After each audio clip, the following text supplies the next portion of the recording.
I've come to the O2 in East London. It's a really nice day. It's the 1st of November and it's International Project Management Day.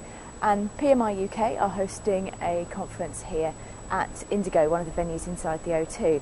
Now last year the event was a very different type of project management conference. It was called Synergy. It's called Synergy this year too. And it was more a celebration of project management than a traditional conference. So it'd be quite interesting to see whether they've carried on that theme this year and what's going to be happening today.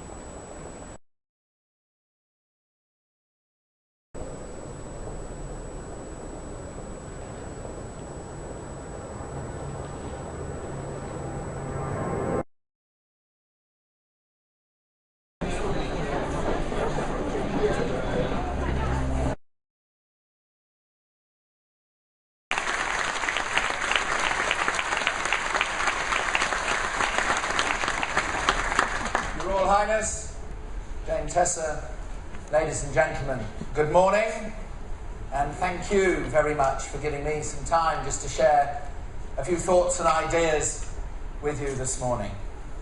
And it's just wonderful to come back to a part of London that really did put our country on the map in so many ways this summer.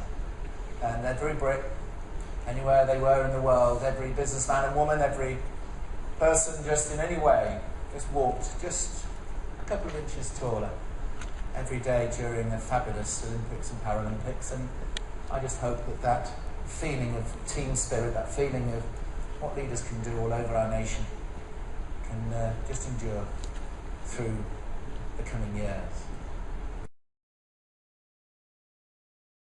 Management as an art that recognises the vital importance of functional relationships in order to oversee change, together with the science of clear process and oversight. I'd like to talk a little bit about the Olympics as a case study and as the major preoccupation of my life over the last 10 years.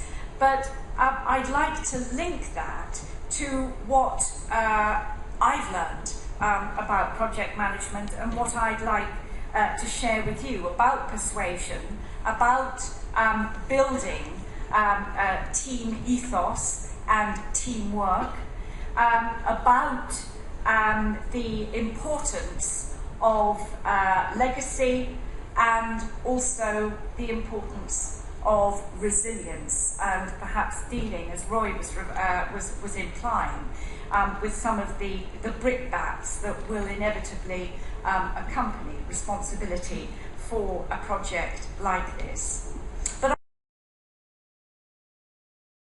Well, this morning at Synergy we've heard Tessa Jowell speak mainly about the Olympics and the legacy, and we also had Digby Jones talk about globalisation and the fact that this is the year of Asia's economy. So it's been quite an interesting morning.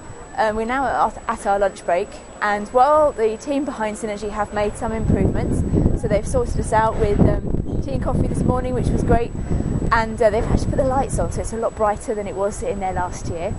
But we had the same problem with lunch in that I've just been turned away from a restaurant because they can't serve me fast enough to get round to get through everybody in time for us to be back. So now I'm on the hunt for something I can eat quickly, which will probably just be a packet of chips, and hopefully I can get back in for the kick-off at 2 o'clock, because we've got Thomas Newley talking about work-life balance and being zen in the workplace after lunch, which should be really interesting. I'm looking forward to that. Like a mountain guide, you should know the way all the way to the top. All right. I think what I found out is Zen gives us quite a few insights about what we can do in a situation like this, where we don't have anything like work-life balance.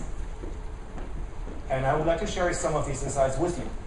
Now, as you've heard, I will not talk about Buddhism or what Zen is all about. I will take some of these insights and I'm trying to apply them to the project world.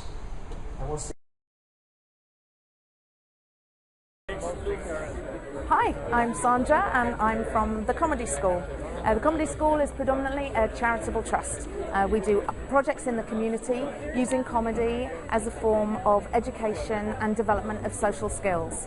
A lot of the work we do is with young people in schools, working anti-knife crime and against gang culture, but we also do rehabilitation of offenders, and we do work in secure mental units, helping people with mental illness to overcome some of the challenges that they face. And we find that comedy really, really helps in these sorts of environments.